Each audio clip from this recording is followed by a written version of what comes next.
Good morning, everyone, and welcome to today's Exploring by the Seat of Your Pants event. My name is Joe Grabowski, and I'll be your host for today. So here we go, another Monday, another week started, and the end of January is here. So any educators tuning in, if you check your inbox today, you will find a February newsletter that is jam-packed with February live events. And February is kind of a cool month because every February, we send all the male scientists, explorers, and conservationists packing, and we host amazing women in science, exploration, and conservation all month long. So we have a really fun February coming up, talking to all kinds of amazing women in biology and marine biology and archaeology, and the list goes on and on and on. Astronauts, space. So definitely check out the events that we do have coming up in February, and of course, we'll announce more soon. So today, the plan is to take a virtual field trip to SANCCOB in Africa, but unfortunately, they're having some power issues right now, which is not too uncommon. They're in kind of a remote area, and sometimes the power is shut down and turn back on at different times of the day. So I talked to Alex, the educator, who is going to join us today. And he said he expects that the power is going to come back on between 9:15 and 9:20. So we are hopefully, fingers crossed, toes crossed, going to be able to spend some time in SANCCOB, see the really cool penguins, and of course, get a chance to ask Alex some questions. But while we wait for Alex to appear backstage, I'm going to share something with you because we don't want to make the students just sit around and wait. And I was able to visit a really cool part of the world called Costa Rica in November. And this is one of the most biodiverse places on the planet. So it is jam-packed with plants and animals, insects, marine life when you go into the ocean. It's one of those really special spots in the world called a biodiversity hotspot. So I want to share a couple pictures, a couple videos with you, and introduce you to this really cool part of the world called the Osa Peninsula, where you can find so much life. And I'm going to listen in for a little beep that's going to tell me that Alex is behind backstage, and we're going to slam on the brakes and we're going to switch over to Alex in South Africa. So that's the plan for this morning. 2 for 1. We're going to learn a little bit about Costa Rica while we wait for the power issue to resolve, and then we'll spend the rest of the time with Alex at SANCCOB. All right. So I'm going to share my screen here and we will get started. Okay, so we should see a map coming up here. I am going to go full screen. And teachers, if for some reason you don't see it nice and full screen, you can unmute your mic and let me know, but it looks good on my end. So hopefully you can see it nice and full screen as well. So beautiful map of the world here. Here is Africa, and down here is the Cape Town area in South Africa. So this is where we hope to be heading shortly and connecting with Alex right down here. Most of our classrooms today are up here in Canada or here in the United States. And where we're going to start our journey today is in Costa Rica. So it's in Central America. You see there's this kind of land bridge between North America and South America. And Costa Rica is a really tiny country right there. And if we zoom in a little closer, we get a better look here. You can see Costa Rica surrounded by the Atlantic on one side and the Pacific Ocean on the other side. Up top, sitting on top, is Nicaragua. Sometimes we do live sea turtle events from Nicaragua. Those are always pretty cool. And then down here is Panama. And sometimes we connect with someone named Ricardo Morno from Panama, and he studies jaguars. So those are always cool events as well. But right here in the middle, we have our country of Costa Rica. Here we have San Jose. This is the capital city. And this is where I flew to. It took about 4.5 hours, 5 hours to get here. And then I had to jump on another plane, a really small plane. I'll show you a picture in a second, and fly down here to this really green spot. This is the Osa Peninsula. You can see there really isn't any roads coming in here. It's really hard to get to. And that's one reason it's stayed so well protected. It's all national park.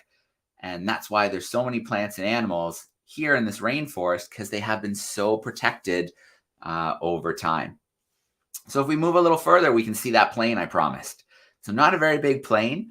It seats, on this flight, there was only 4 people, and then there were 2 pilots. So not a lot of people on this flight heading out deep into the rainforest, out to the Osa Peninsula. And as you make your way there, Costa Rica is a beautiful country. It is very kind of hills and mountains, and most of it is green, covered in this beautiful green forest cover. You see spaces where there's farms and houses and things like that.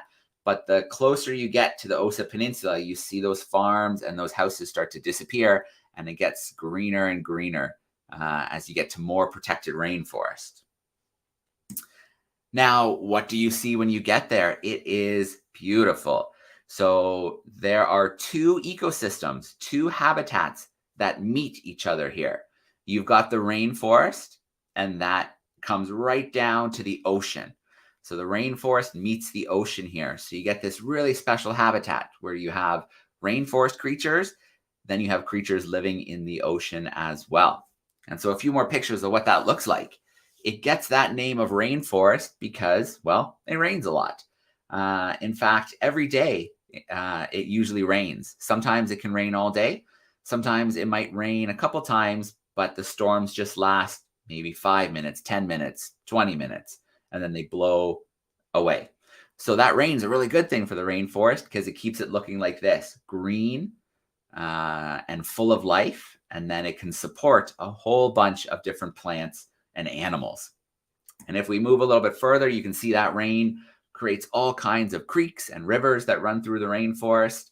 And then you get these beautiful waterfalls in places like this as well. Now, where we stayed, again, you can see the rainforest here. You can see the ocean. There was boardwalks that went through the tops of the trees, and it connected the tree houses where people stay. And we weren't the only ones who used the boardwalks. The lizards, the snakes, the monkeys, the birds, they like to use the boardwalks as well. So if you look closely here, you can see this howler monkey is using the boardwalk to get where it wants to go quicker, I guess, than going in the trees. So let's take a little look at some of the life in the rainforest. I have a little video clip here I'm going to share with you to highlight some of that for you. So let's get it started. Here, I love this. This is our deck, and this is first thing in the morning one morning. This is a white-collared peccary. And this white-collared peccary came right up into the deck, into the garden, and it started eating the plants in behind. You can see it's making a big mess back there. Then the rainforest is full of hummingbirds. When you look around, you see these beautiful bright flashes as the hummingbirds make their way around. And they're crazy. They're amazing. The hummingbirds can beat their wings 50 times per second. So try and flap your hands 50 times in a second. You just can't. It's crazy. These ants here are all over the place too. They kind of walk around in these big long lines, and they take these leaves. They're called leaf cutter ants. So they cut these leaves out of the trees. They come back down to the ground, and then they take those leaves and put them in their nests. And then on those leaves grows a special kind of fungus, and that is the food for the ants. They love to eat that fungus. These ants are farmers, and they use the leaves to farm fungus. And then at night, there's even more of them. Look at this trail here. All of this leaf being taken down from the treetops, brought underground, and then farmed for fungus. So the monkeys are a ton of fun. There's 4 kinds of monkeys in Costa Rica, and these are the capuchin monkeys. And you can see the way that they crawl through the trees. They're not scared at all on the little branches, jumping to different spots. Really fun to watch these capuchin monkeys moving around in their family groups. And here's another kind of monkey. This is a squirrel monkey. So these monkeys are really cool. They're sometimes in groups of 50 or 60 of these squirrel monkeys. You can hear them chirping. They make those sounds when they feel danger or when they want to say, hey, I'm over here. So you can see all of this family group hanging out in these trees, and then they're really curious too. So they're not afraid to come and check out human stuff too.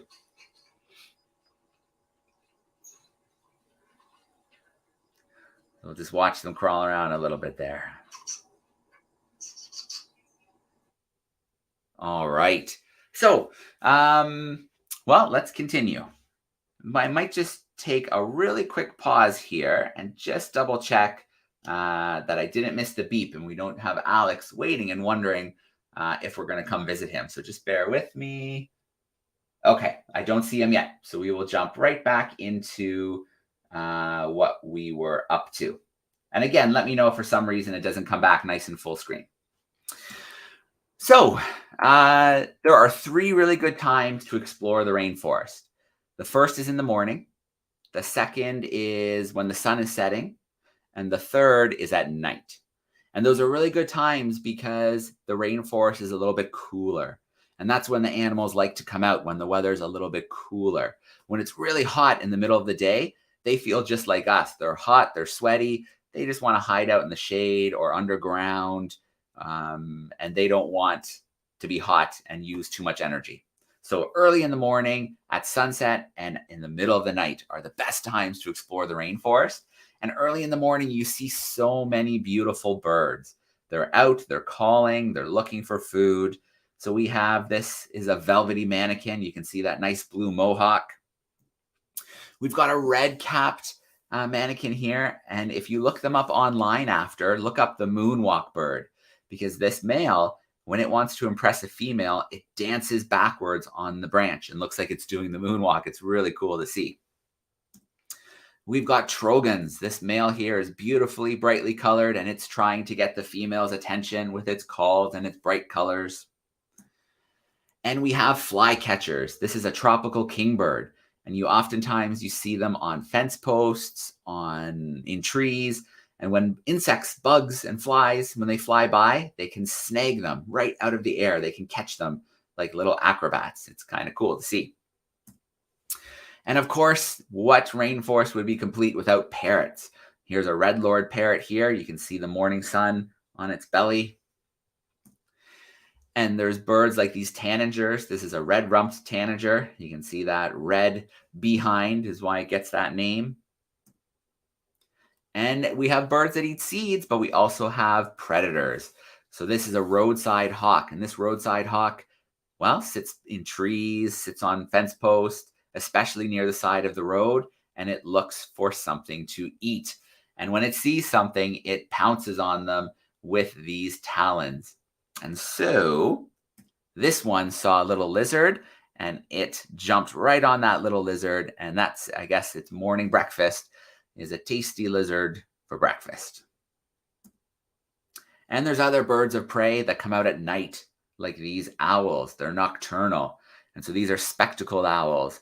And at night, they are fearsome. If you are a small mammal like a rat or a mouse, maybe even a lizard, they would be on the lookout to make a snack of you in the middle of the night. And the last bird here is our scarlet macaws. These are beautiful parrots. They are found, lots of them, in the Osa Peninsula. And you can see their colors. You hear them before you see them. They are very loud when they're flying.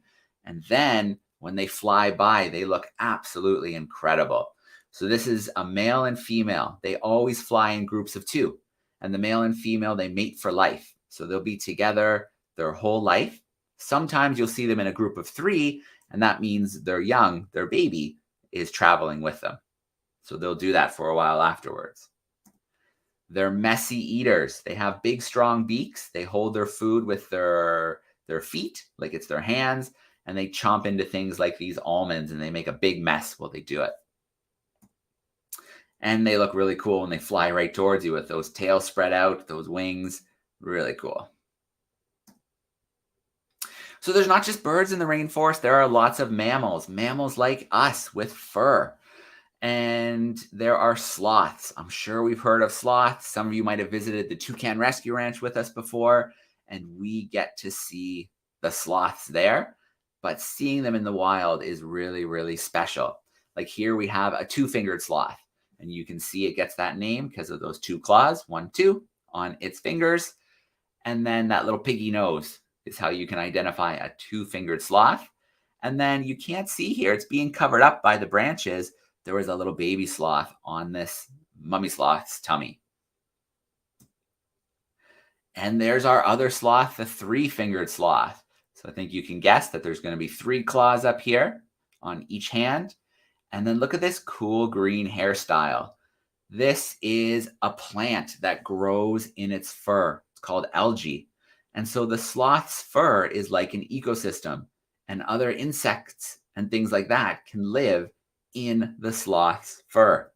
So if we look a little bit closer here at this green hairstyle, you can see a moth. This is called a sloth moth. And a sloth goes to the bathroom once a week. Every week, it'll crawl down to the bottom of a tree and do a poop once a week. And when it does that, the sloth moth will jump onto the poop, lay its eggs, and then fly back up into the sloth's fur. So pretty cool. The sloth is like an ecosystem. And even when it goes to the bathroom, it helps other creatures. Now we have our amphibians. This is a beautiful poison frog. It's called a golfo dulce frog, and it is only found in one part of Costa Rica in the whole world, in this one tiny part, the Osa Peninsula. And there's a special name for that. If something is only found in one spot in the whole world, it's called endemic. So endemic is just a fancy way of saying you're only going to find this frog in this one tiny spot in Costa Rica. Now they're poisonous. They can't bite you, but if you eat one, if you're a predator, you'll have a really bad stomach ache or maybe even worse. So they have these bright colors and they warn the predators. It says, you know what? Stay away. If you eat me, you're not going to be happy. And then I know this is a male one because look at that. This is a little tadpole on its back. So it carries the tadpoles to different spots, different water spots, lots of times up in the trees. And then those tadpoles have a nice safe spot where they can grow up into frogs. At night, let's go for a night walk. We find our gladiator tree frogs. So they are absolutely beautiful. Big eyes so that they can see better in the dark. And then those little pads on their feet help them climb the trees as well. Here's another type of tree frog. This is a masked tree frog, and this one's sitting on a log in a pond. And actually, if you look here, there's a little tadpole photobombing in this picture. I just noticed him one of the other times I did this presentation. This is a super close-up of a rain frog and its eyes. Tree frogs have such beautiful eyes and such amazing colors and patterns in their eyes. Like this red-eyed tree frog. I was really hoping to see one of these beautiful frogs. And on one rainy night in the rainforest, I got lucky and was able to see these frogs. They lay their eggs on leaves over top of ponds. And then when the eggs hatch, the tadpoles fall into the pond. But they also have a really cool defense mechanism. Snakes like to climb through the trees and eat the frog eggs. If a snake starts to eat a group of frog eggs, there's kind of a chemical signal that alerts the eggs and they start to fall into the pond early. And that keeps them from being eaten by the snake or another predator. If we continue our night walk, you can find mammals at night too, like this little baby raccoon that came crawling out of onto the path, crawled up onto my boot, and then crawled away into the rainforest. So I don't know, was it looking for food? Was it looking for its family? It was kind of surprising to see this little baby raccoon in the rainforest. At night, creatures are hunting. So we have this chunkhead snake, and this chunkhead snake is looking for lizards like this little anole. So it has captured this lizard, and this lizard, if it can't get away, is going to be a midnight snack for this chunkhead snake. And the geckos are hunting too. So this little gecko here caught a katydid. A katydid is kind of a green grasshopper type creature.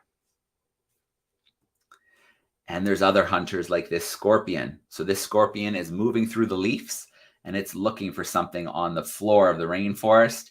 It's got these big pinchers to catch things. And then this tail has a poisonous barb. So it will stab whatever it catches with its venom so it can eat it. And what's it looking for? Well, this whip spider would make a great meal for that scorpion. So lots of predators come out at night in the rainforest.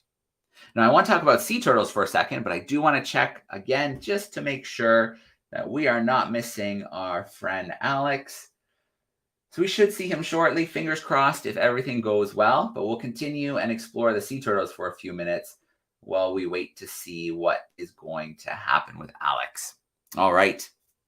So,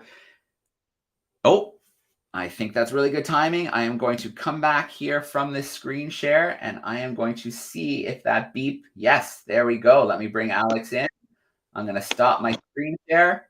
Alex, how are we doing today? It could have started a lot better. I'm really sorry about the power issues. Am No, I connected to everybody? we've got you. You look nice and clear. It looks like a beautiful sunny day. What could be better? It's good to see you, Alex.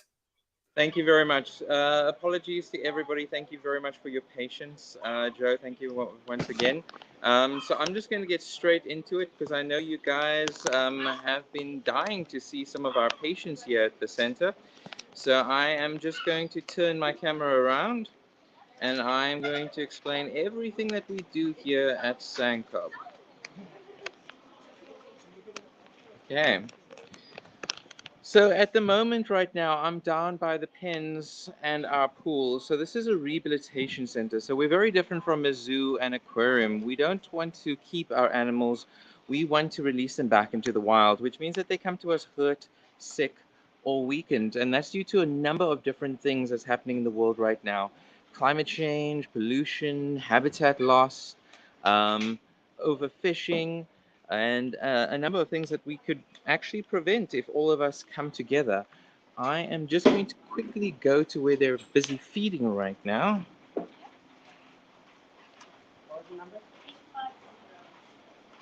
Three fish, bumble fish.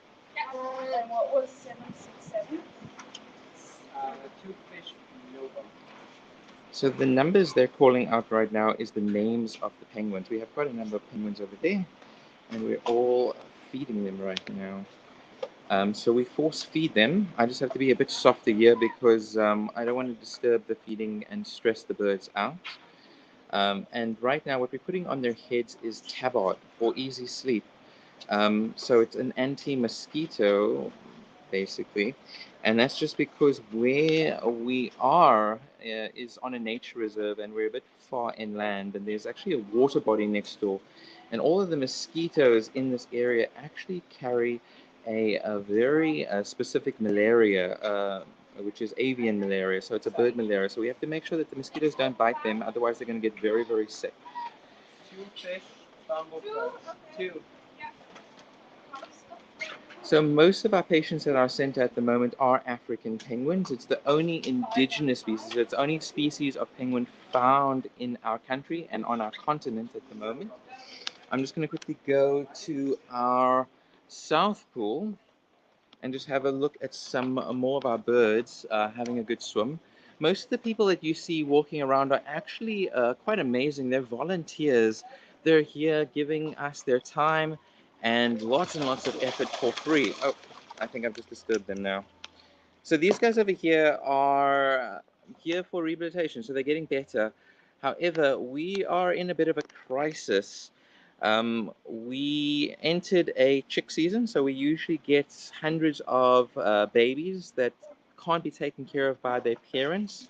And that happens in October, November, December. And then we have another another chick season, which is February, March, April, and May, which we're now entering. But when we got our October, November chicks, we also got a particular sickness in the center, which is AI, avian influenza. So it's basically bird flu. And because of the bird flu, we had to quarantine. So by law, we had to close our doors. We couldn't release any patients. So since November, we've been closed to the public and we've had to take care of about 450 patients here at the center. Now, to give you some idea of how much effort goes into that, each one of our 450 animals, every single day, we have to record how much fish given, how much fluids given, what weight changes, behavioral changes, any blood work checks, be, uh, uh, any respiratory checks as well. We have to note any strange behavior or any symptoms that they see. And that's just because we only really have one vet, so only one animal doctor. So these guys over here, they are in really, really great condition. I wouldn't say perfect, but they're in almost perfect condition. It's just we can't release them until we get a negative test result for AI. So every one of these guys will also eat 6 to 10 fish. And if you're wondering the size of the fish, if you guys have a ruler, it is half the size of your ruler. So imagine you had to eat something half the size of your ruler 6 times a day, 6 to 10 times a day. So it's quite a lot. So these guys are just really enjoying a good swim. And they're in the pool for 7 main reasons. I'm going to give you an opportunity just to tell your teachers what you think those 7 reasons are. I'm going to give one of those reasons to you right now. This is a gym for them, so it's exercise, so it ensures they have strong swimming muscles. So in the next 3 to 4 minutes, I am going to give you those reasons. So we'll see how many of your learners actually get those answers right. We are then moving towards our aviary over here. So, as I mentioned, most of these people are volunteers, so they're here for free and they're giving us hundreds and hundreds of hours of their time. Without them, we could not save the 2,000 to 2,500 animals we get every single year. So we get birds almost every single day. We get about 24 to 28 different species. This is a different species of bird over here. I'm not sure if you guys can see that. These are cormorants. They're very, very stressy birds, which means that they are very susceptible to stress. And it's very, very important that we don't interact with them too much, just because of that actual behavior and nature as well. So we are also entering our cormorant season, so we're getting quite a number of cormorants. These guys are juveniles, so they're slightly dark brown, and they're not adults just yet. So what happens is when the parents leave them, when they think, oh, these kids are good enough to take care of themselves, what happens is the kids aren't that good at taking care of themselves. So basically, they come to us very weak. They couldn't find enough food, or they didn't know where to go to find the food. So it's a little bit challenging for their first year or so, and that's why we get quite a number of cormorants coming in as well. We have a number of seasons as well. We usually get gannets as well. We get numbers of terns. So it all really depends on the time of the year and what's happening in the wild. But most of these animals actually come to us thanks to people like yourself, thanks to the general public. And it's only thanks to people that go to the beach that actually drive down the coastline and they spot these hurt or sick seabirds and they call us.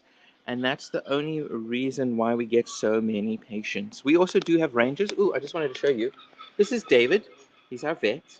Um, so he is responsible for lots and lots and lots of operations here. He's wearing a pink t-shirt because that was actually from one of our crises. About 3 years or so, we had a flamingo crisis. So we got quite a number of flamingo chicks that we had to take care of as well. So just getting back to the pools and the reasons why we make them swim, we have exercise. If anybody on that side said that it's drinking water for them, you are correct. So it's very, very important that we do clean these pools. Very, very nice job during summer and spring when it's nice and hot, so we can just jump into a cool pool and clean it. Not so much during winter when we have our rainstorms and thunderstorms and that sort of thing as well. But the work has to be done. And some of the parts of this pool, we actually have to clean using a toothbrush. So can you imagine cleaning a pool using a toothbrush? It's a lot of work. This is also used to cool them down. So it's to cool them down. So it's not that important during winter, but during summer, very, very important. Penguins are really, really great at keeping their temperature nice and warm, but losing heat is a bit of a problem for them. And that's why for adults, so you might notice most of the penguins in here, oh, I'm sorry. Most of the penguins in here are not the traditional black and white you're used to seeing. Let me see if I can't get closer without scaring these guys off. So these guys are very young. There are 5 life stages for penguins. You have egg, for African penguins, that's a 40-day incubation period, so from laying until hatching. And then on the 38th day, they start to chip their way out. And Yeah, it takes them 2 days to get out of the egg. Can you imagine that? Imagine you take 2 days to get through your front door. It's a lot of effort. Um, and then they are chicks. They're very fluffy. They're dark brown. So their fluff is not waterproof feathers, so they can't go into the ocean, but it is keeping them nice and warm. And because it's dark brown, it's very good camouflage, so it hides them away. Then after chicks, they turn into these guys. So these are blues. They have a more bluish, grayish plumage. And these guys over here are still very young guys.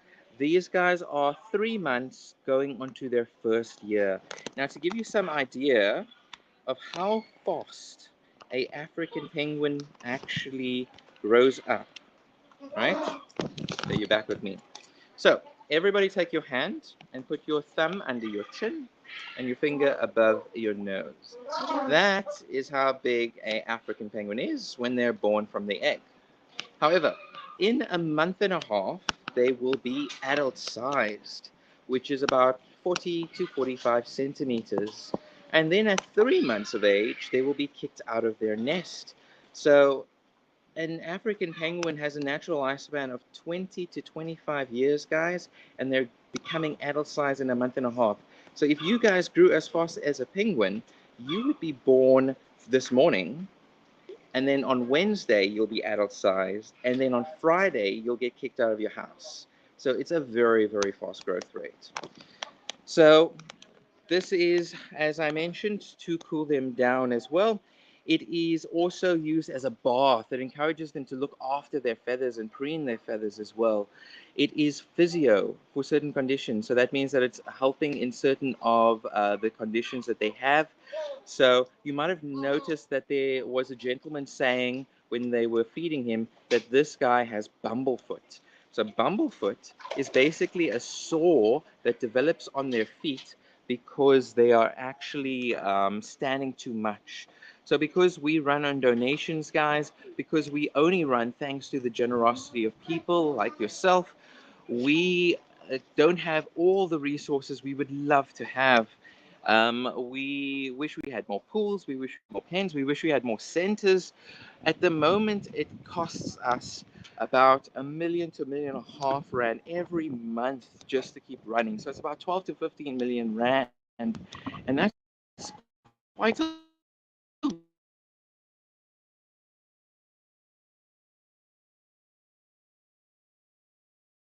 do this work without the general public and without our volunteers. So this is Vard over here.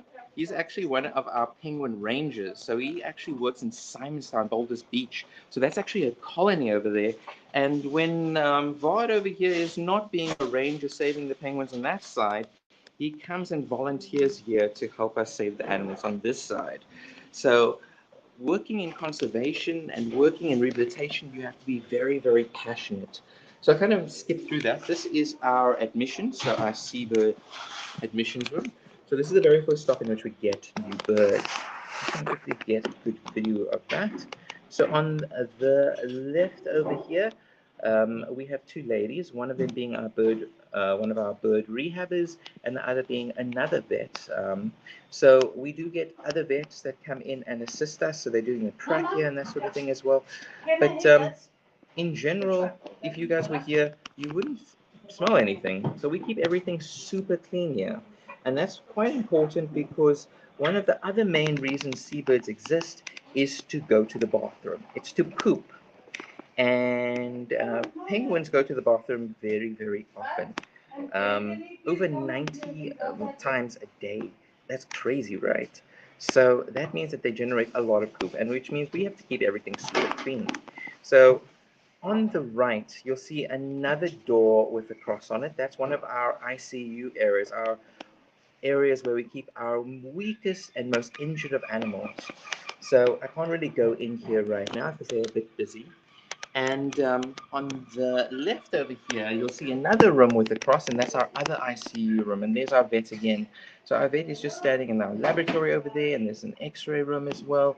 We also have a operating theater over there, so we do operations on our animals. However, if you notice the silver table, And you'll be thinking we do operations on there. You are correct. We do operations on there, but that is a very specialized table that was just bought recently. Prior to that, we actually had a table that we actually got from a organization called Rotunda Junction. So you can think of Rotunda Junction as basically a very small Disneyland. So they had rides and everything like that, but they shut down. And when they shut down, we ran to them and we were like, could we use this? Could we use this in our rehab process? So very important as well. So I'm now moving towards our most important room in SANCCOB. Can anybody guess what that room is?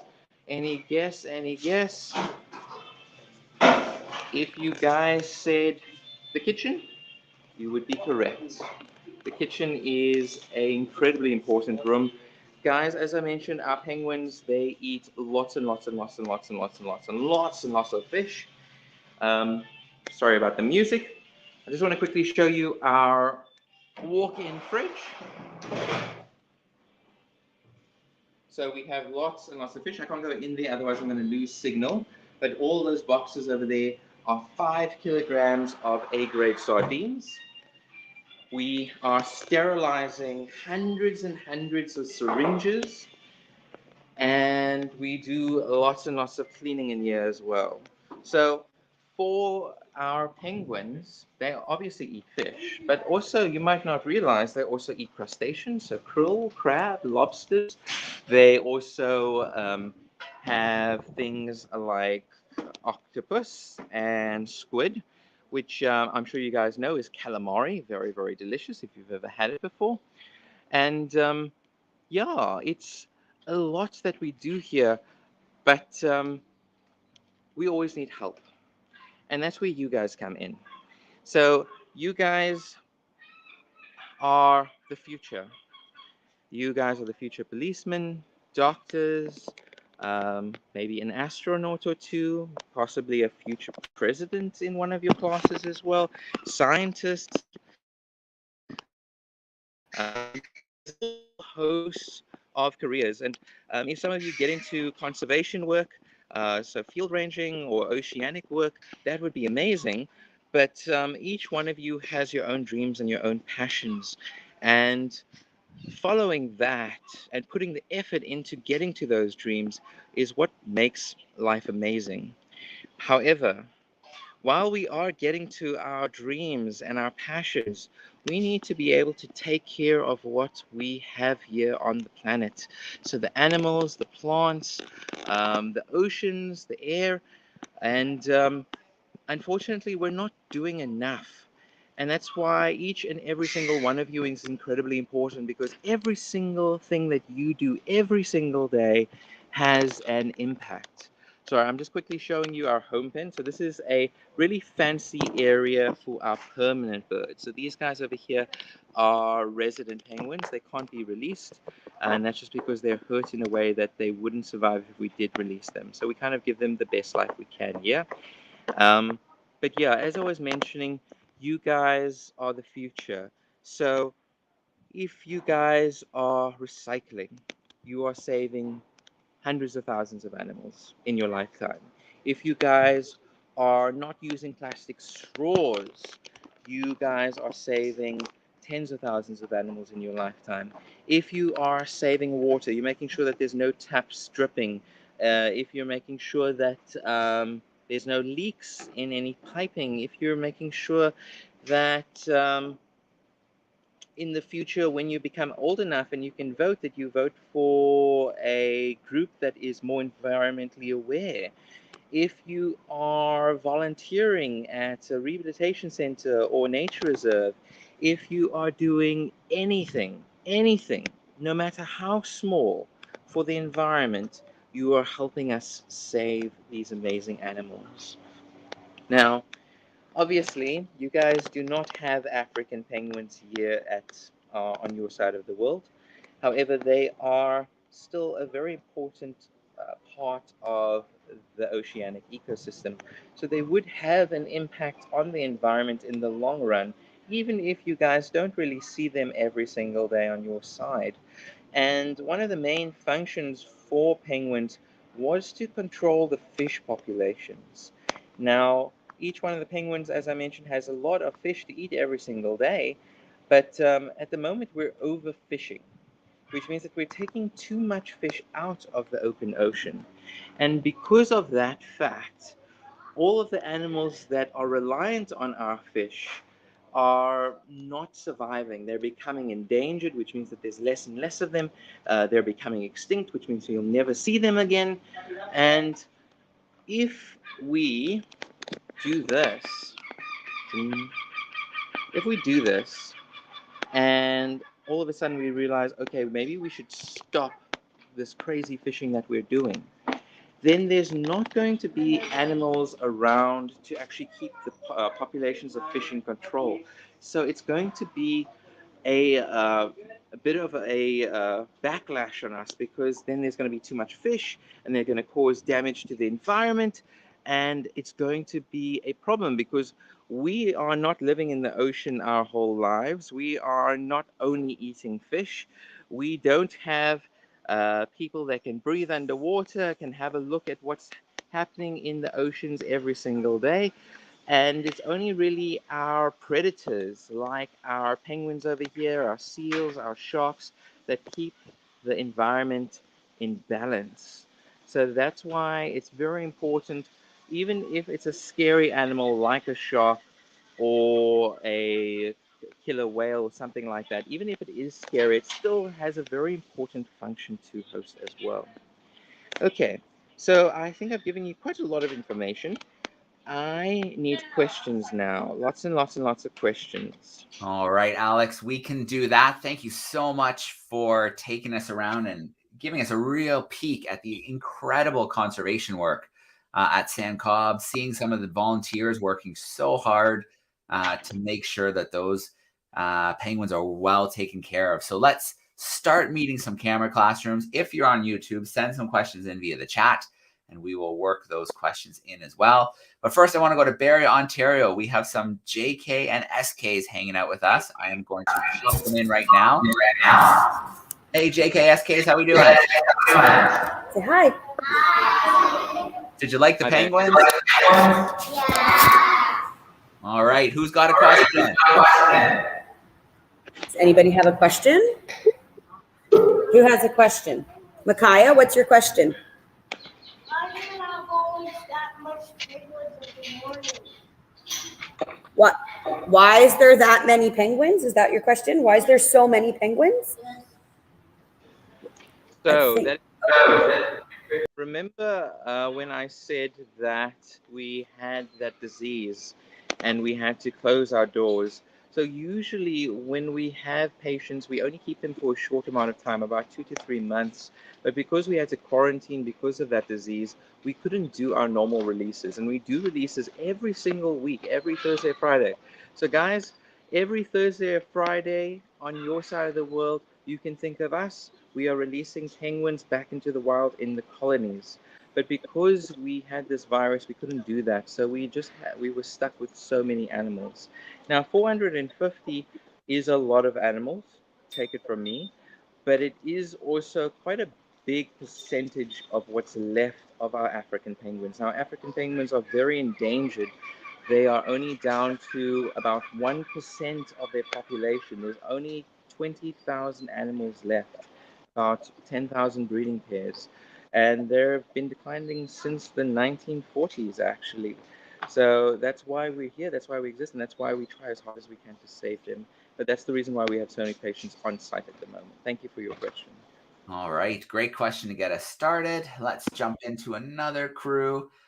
Miss Conlon's crew is in Texas, Austin, Texas. Some first graders. Let's bring them in front and center. Hey, first graders. Say hey. Hi. Good to see you. Who's got a question for us? So, what kind of penguins are they? What kind of penguins are they? Okay, so we have African penguins here on site. We do also have another species of penguin, which are called rockhoppers. The rockhopper penguins have this really cool hairdo. However, I'm unfortunately unable to go into this pen. I'm just going to see if there is a rockhopper close by that I can quickly show you. But rockhoppers are found in our home pen, so for our permanent residents. And the reason why they're here is not because they're hurt in some way, but because of the fact that they've come from a different part of the world. And because they've come from a different part of the world, we worry that if we return them there, they could bring a sickness back home that their friends and family wouldn't be able to deal with. So usually our rockhoppers come here because they get caught in a big current, which we call the bugula, or sometimes some fishermen are a little bit silly and they think having a penguin on board is a good luck charm, and they keep the penguin on board and they travel around with the penguin further and further away from their home. And then when they see land, they're just like, well, the penguin's going to be fine here, so let's just chuck him overboard. So that is what happens sometimes, and it's a bit crazy. So there is a rockhopper by our front gate over here. I just want to see if I can't get a very close look at that. I just have to be a little bit careful because I don't want to drop the iPad.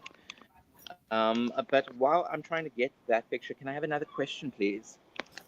I think we could work that out. I am going to grab another group here. Okay, we've got a group hanging out in Milton, Ontario, some fourth graders with Miss Lou. Let me bring them in front and center. Hey, fourth graders, how we doing? Isn't it really hot for the penguins to in South Africa? Oh, that's a great question, Alex. She's wondering, isn't it like too hot, like really hot for penguins to be in South Africa?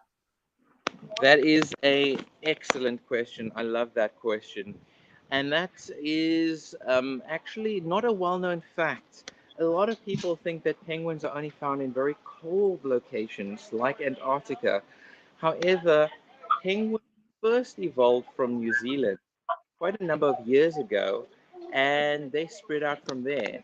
So there's actually more penguins that live in warmer places than there are cold. Now there are 18 different types of penguins. So you have emperor penguins, you have king penguins, you have Galapagos, you have chinstrap, you have fairy penguins, which are the smallest, you have our African penguins, and of the 18, only 4 of them live in cold places. The other 14 live in warm places like Australia, like New Zealand, like South America, in South Africa. So they've kind of had to figure out how to keep cool. However, the places where it's very cold, the penguins are a lot bigger. And the places that they are quite warm, the penguins are a lot smaller. And that's quite important as well. Great question. Can I have another, please? I think we can do that. We have another classroom hanging out with us in Milton, some more fourth graders. How are we doing today? Good. All right. Are there any different types of colors of penguins rather than black and white? So, the general shade of black and white is throughout all species. However, some of them do have different colors. So the rockhoppers, they have the yellow hairdo. The king penguins and the emperor penguins have this yellow patch on their belly. But generally, it's very important actually that all penguins are black and white because they use it for 3 main reasons. So firstly, and most importantly, it hides them away from their predators, so it's camouflage. So when a penguin is swimming, so let's pretend that there's a penguin swimming above me, and I look up and I see the color white. And the white is going to blend in with the sky above me, above him. And the black, if I was swimming above him and I look down, the black is going to look like the dark ocean below him. They're also black and white so they can keep their temperature, so they can control their temperature. So if they're getting too warm, they face the sun and reflects light. And if they turn their backs and they want to warm up, they'll absorb the heat from the sun and they'll become very, very nice and warm. And then the third and a very cool fact, not a lot of people know, but they're black and white so they can also capture their prey easier. So that means that they use their colors to confuse the fish's eyes, and they actually then can catch individuals a lot easier. It's very, very cool, actually. Thank you for your question. Anybody else? All right. So this is probably a complicated question, I Alex. It love might be complicated. tougher to answer in a short period of time, but Miss Albert's crew is joining us from New York. Looks like some fourth graders, and they're curious about penguins in flight. Is there an easy answer to why they can't fly? Okay, so historically, penguins could fly. So they actually evolved from birds that could fly. However, over a long period of time, their bodies have changed in order to make them better at swimming. But if they became better at swimming, it means they got worse at flying until they could only swim and then they couldn't fly. So the main body structure, if you have a look at a penguin, I'm going to go back to that pool because it's the closest I can get to some of these penguins. But while they're swimming, they have this torpedo-shaped body. So let me just quickly change the camera around again. There we go. So they have this torpedo, which means that when they're in the water, they can swim very, very well. Their feathers are also incredibly short. So instead of catching the air so they can fly, they have become shorter and denser so it can protect them against the cold. So guys, if you don't know, penguins spend about 70 to 75% of their life in the water. If a penguin is missing even half of a millimeter of waterproof feathers, they will usually not survive in the ocean. They'll get hypothermia. They won't make it. So they need 100% waterproof feathers, and their feathers are very important for that. Their eyes, guys, one of the best senses on a penguin is their eyesight. They have better eyesight than every human on the planet. They can see in perfect color. They can even see a light we can't see. They can see ultraviolet light. They have better vision underwater than on land. And that's just because they actually have a third eyelid, which acts as goggles for them as well. So their bodies have changed quite considerably. And the most important factor is their wings, which have turned into flippers. So their flippers are a lot shorter, but it's also a lot harder. So that's solid bone and cartilage. Take it from me, guys. If you are ever near wild penguins, please, please, please don't approach them. And that's for all wild animals. Please don't approach wild animals, guys. But for penguins, they don't really have a lot going for them. And in general, they can peck you, which is very painful, but they can also flipper slap you. So they use their flippers to attack as well. And you can kind of think of it as somebody with two bats hitting you several times a second. It's very, very sore. So yeah, their bodies have changed to a way that they can't fly. And yeah, that's just how it is. Thank you very much for the question. I love it. All right. Well, to our classrooms who are with us, I know that your periods might be changing. You might have recess or something like that. If you have to duck out, feel free. We're going to squeeze in a couple more questions, and then we'll say goodbye to the penguins for today. It's been absolutely incredible to see them, to spend some time with them, to see the great conservation work, and of course, to know that there's something we can all do at home. Every act, even small, has a big impact for wildlife. So I know Mrs. Conlon's group has another question. Great, Miss Collins. Here you go. Come here. Rowan. Hi. Hi. What is the penguin's main predator? Excellent question. So that really depends on which species we're talking about, because that determines where they're found in the world. For our African penguins, it's now mainly, it used to be the great white shark, but our great whites have actually been pushed back due to some killer whales. So now it's mainly killer whales and seals that are going for them, the fur seals. And even the fur seals, they never used to go for penguins, but because we're taking so much fish out of the ocean, the seals have kind of figured out that if they just capture one penguin, they can just eat the fish inside of one penguin. And it's a lot easier to find one penguin than to look for 10 fish, which is in a very, very, very deserted ocean. I am just wanting to go a little bit closer to these guys. So you guys can ask another question. I'm just going to be a bit quiet. All right, let's go back to grade 4s in Milton, see if they have one more for us.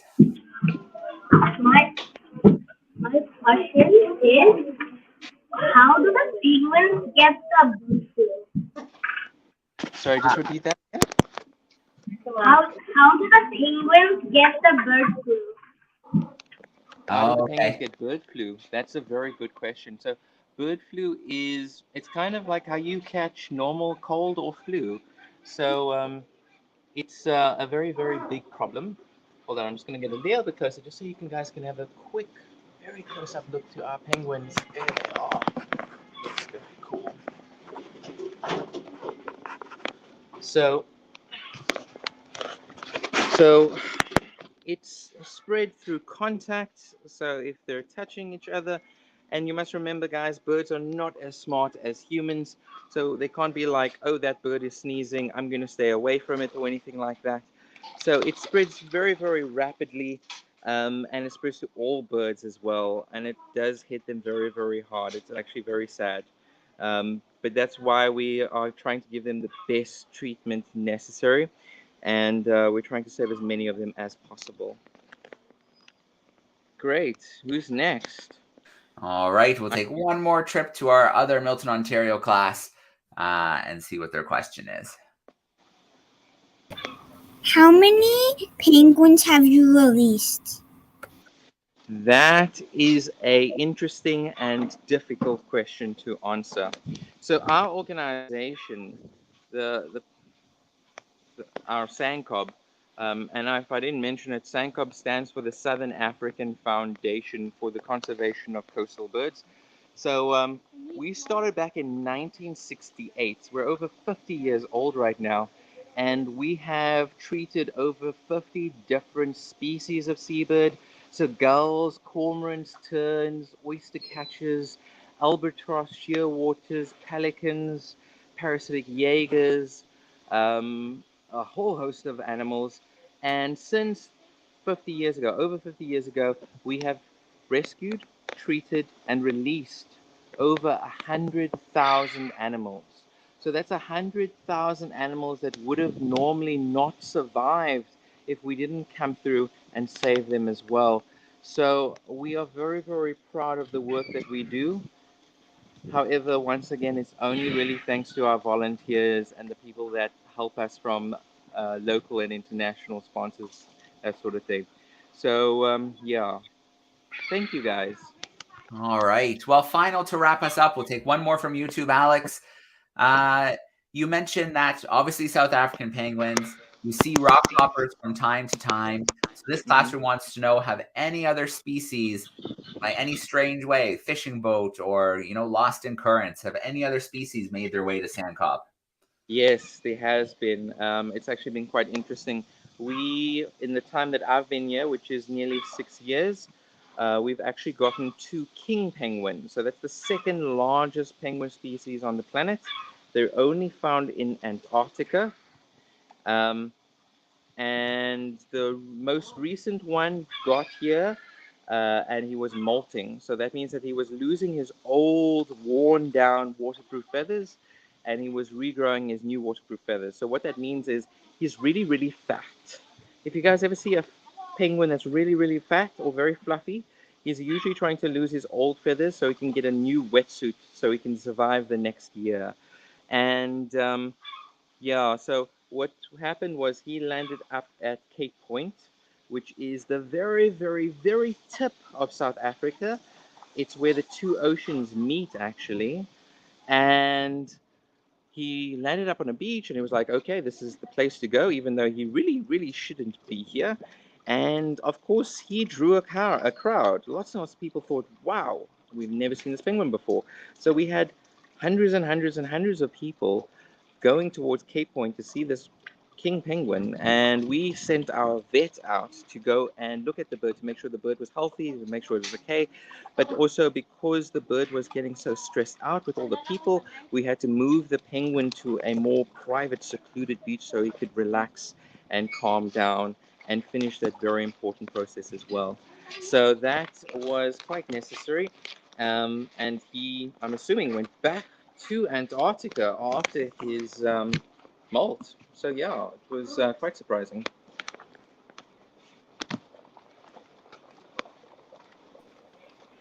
Alex, I am coming back in here now. What a great Q&A session. Our students are so switched on. They had so many good questions about the penguins and the work that you are doing. Alex, the last thing I want to just do as we wrap up for today is just remind students and classrooms that there is a way they can help out even more. And that's adopting a resident bird, adopting a chick, and then the third way is even adopting an egg, which can go a long way to helping support the work you're doing at SANCCOB. Yeah, so I think I can explain a little bit more on that. So we here at SANCCOB have 3 different types of adoptions. We have an egg adoption, which is more geared towards our CRU, our chick rearing unit, where we're getting our abandoned chicks and eggs. And that is, you get a picture of an egg and a chick, and basically who you are, and thanking you guys for adopting. But because it's an egg adoption, it's not a specific individual. Then we move over to the rehab adoption. Now, those are all the penguins I've been showing you guys. There's penguins here that are getting better, that are up for adoption. And those adoptions, you get a picture of the penguin, you get to name that penguin. So if you want to name a penguin here, Mr. Waddles III, or I don't know, the gentleman, or something like that, you can do that as well. And you get a certificate from us, you get a picture, you get a brief history of where they came from, why they came to the center, and a thank you letter written by the penguins, thanking you guys as well. And then also we have our home pen, so the birds that we can't release back into the wild. Now, because we can't release them, we need a lot of money to keep them alive here, because even though penguins naturally live 20 to 25 years in captivity, where they get fed every day and there's no stress and there's no animals chasing them to eat them, they can actually live for 30 to 40 years here, guys. So that's in captivity. So some of them are up for adoption, and the money, all the money from all these adoptions goes to buying more fish, more medication, everything we need to keep running here at the center. So yeah, I know if you are interested, please do. And yeah, it is a pleasure. Thank you very much for joining me, Joe. It's always a pleasure. Thank you very much for hosting me. Yeah, Alex, thank you so much for 2 great events this month. We love the work SANCCOB does. I will send details to the classrooms in case they would like to help out and get a picture or cool certificate for their classroom. Alex, thank you so much. What a pleasure. We can't wait for our next connection. Thank you so much to our classrooms. Several of them have had to duck out for their recess, but there's still a few hiding backstage with us. We'll give a big wave to a few of those classrooms there. Thank you so much for being with us today. Thanks, everyone. It was great to see you. Have a great week. You too, Alex. And we are going to sign off for today. Thanks so much, everyone. Thank you very much. Have a great day further, guys.